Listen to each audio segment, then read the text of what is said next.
To produce your response to the artist's guiding, what you want to do is to open your image first of all, then go to Image Adjustments, Desaturate, and then Image Adjustments, Posterize, and then change this to however many layers you want to have. Then what I'm going to do is to open some like scratchy textures and a cardboard texture as well for the background. The image that I chose here was really pixelated, which you'll see in a second, so obviously don't use anything like that. What you want to do is when you search for an image in Google, you want to use the tool setting at the side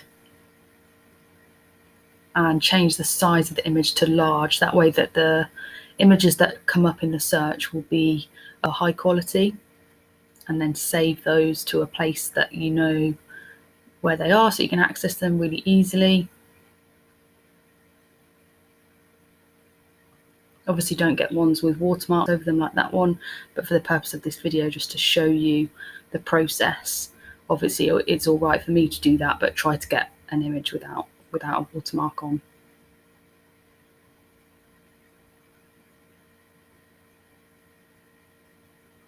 Then go back into Photoshop and open up those textures. And what that will do is open them into new tabs. So in a second, you'll have to drag those layers into the edited image document. So drag the layer into the document, drag that one into the tab here, and the same for that one. And then just to experiment as well with the overlay setting on those images, which you might change later. You might want to experiment with the opacity of those layers as well. You can use the move tool to move them to make sure that the texture is in the right sort of place. You might want to change the size of the images, so you go to Edit, Free Transform, might need to zoom out, and then change the size of it so you get all of that texture in there in a more concentrated way.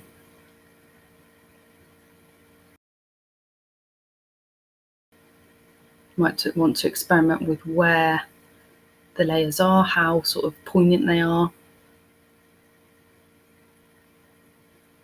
Here I've just duplicated the layer and made it a little bit more opaque, brought that to the top. You might want to experiment with them being black and white.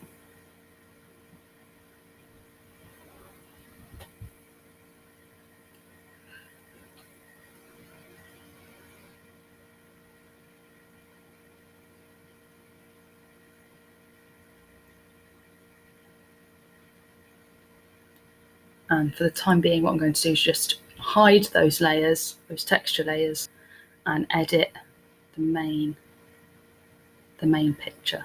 So what I'm doing here is just collecting some scratchy sort of textures to try to replicate the artist's style the best that I can.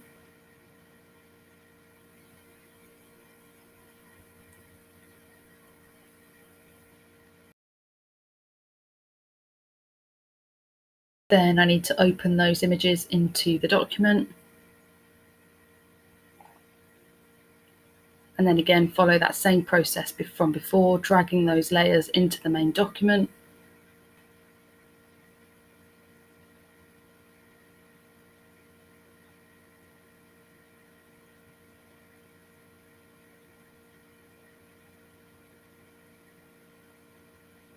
Changing the size of it. I just want those scratches to be a bit more concentrated, so make it smaller, and then I duplicate the image. You can either copy and paste it, or you can right click the layer and press duplicate and it will create another one.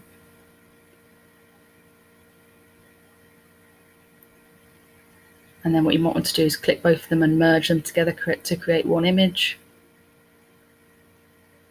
Then what I'm doing is going to select color range, selecting the black part,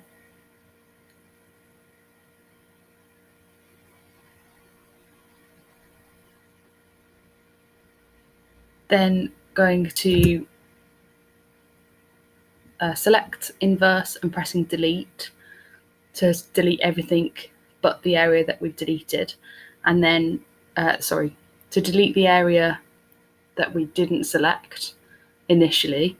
And then what I did is I pressed on the layer that had the scratch texture and again pressed delete before deselecting it. So then I went to select, deselect, and then as you can see, that has then just made the scratchy texture where all of the black was in that initial image. Then I'm just making visible those other textures to see what effect that has had. Playing around with the layers of those, where they are.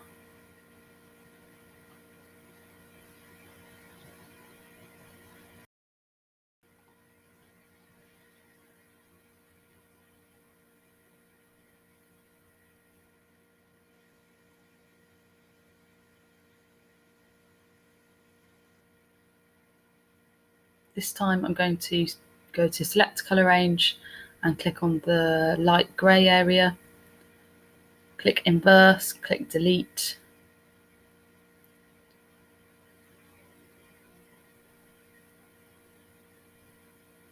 and then click delete on the layer that had the scratchy texture on.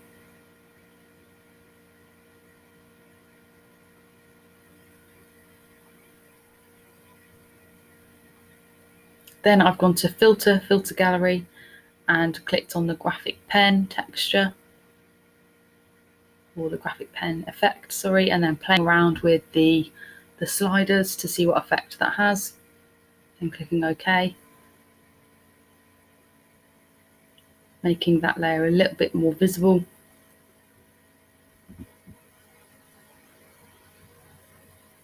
And then making those textures visible again as well. Experimenting with the different layer effects.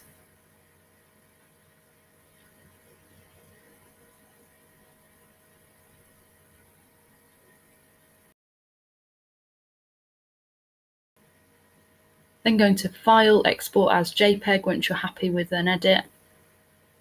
And then also going to File, Save as PSD, and that will save all of the layers and all of the images that you've edited, so that if you need to come back to it later, then you can.